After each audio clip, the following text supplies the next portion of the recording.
Genesis paper number 7, The Atlanteans and the Misuse of Energy. 6. Lucifer's Rebellion and his Pleiadian Angels. Lucifer's rebellion, as it is described in the Urantia book and other older scriptures, occurred long before Earth was even created. We have already talked about earlier that Poseidon is the Aryan prince who rebelled against the god Dis in heaven.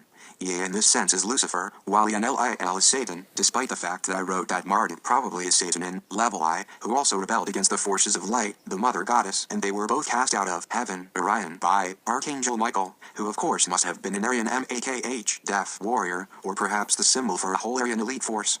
Both Lucifer and Satan had their followers, and whether they were Satan's followers, or Lucifer's, they were all what we call fallen angels. Figure 7-8. Archangel Michael and his Makh warriors casting out the rebels from heaven, Orion, painting by Gustave Doré. The Urantia book distinguished between Satan, Lucifer, and the devil. They are clearly three different personalities. 10. Translated into hidden history, the devil, Kaligascha, corresponds best with Marduk, his son, even if the Urantia book doesn't clearly tell us so.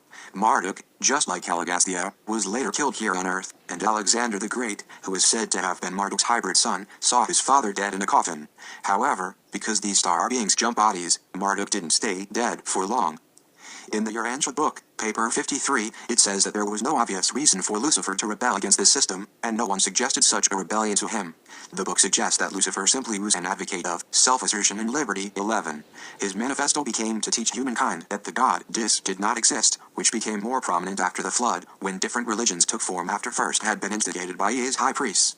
Eventually, worshipping or dedicating oneself to the mother goddess religion became outlawed or ridiculed, and spiritual darkness reigned on Earth. If humans who possessed the fire could freely apply their religion, it could clearly become a threat to the authority. Therefore, the knowledge of the women of fire and the original goal for the human experiment became extremely hidden and only known by a select few, on a need-to-know basis. But more about this later. What is known is that Ea preferred the Syrian lifestyle and lived most of his life with his stepfather, Anu. He plotted with Satan, Enlil, and put their plan into action and descended to Earth. However, there were also vegans, from the Lyra star system, who supported Ea and Enlil in their rebellion against the mother goddess. This faction of Lyran heritage fled to the Pleiades during the wars in heaven and resided there ever since.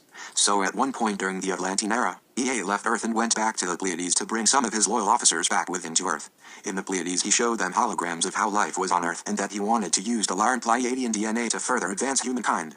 When some of the Pleiadians saw how beautiful these women of fire, and women in general, were, they said, "Let's go down there and have sex." 12. So, instead of just contributing with their DNA to Ea directly while staying in the Pleiades, 199 Pleiadians followed Ea back to Earth to have sex with human women, but also to help Ea with his genetic experiments. These were the 200 fallen angels. Ea included the Watchers whom are mentioned in the Book of Enoch. Like we discussed earlier, they took human male bodies here on Earth and seduced women to have sex with them. It clearly states in the booklet, The Testament of the 12 Patriarchs, which is allegedly originating from the 12 sons of Jacob, that it was not the Watchers in the shape of giants who seduced Earth women. 13. In fact, the Pleiadians, who were giants on their home planet S, could not travel through space and the dimensions with their original biological bodies, and therefore had to genetically engineer and manipulate DNA to create a whole new species which could then meet the harsh space conditions and be able to go through stargates and different dimensions without being destroyed. This is the common way for most star races to travel long distance. The gray body type has many robust qualities and can withstand the space conditions. The reptilian template is another. Once on Earth, however, they simply jumped bodies and started using human bodies to have sex with human females. They started with having sex with women and thought, in their minds, but the encounters became more and more physical. Thus they allured the watchmen before the flood, for as these continually beheld them, they lusted after them and conceived the act in their mind, for they changed themselves into the shape of men and appeared to them when they were with their husbands, and the women, lusting in their minds after their forms, gave birth to giants. 14. In the Bible it says they came down here as beautiful male angels, irresistible to many human females. It said they had wings and muscular, attractive bodies. This may very well be true, because in the laboratories, which they shared with Enki and the Syrians, they could create whatever they wanted to look attractive and powerful to the human females. However, using human male bodies to have sex with women did not create giant offspring.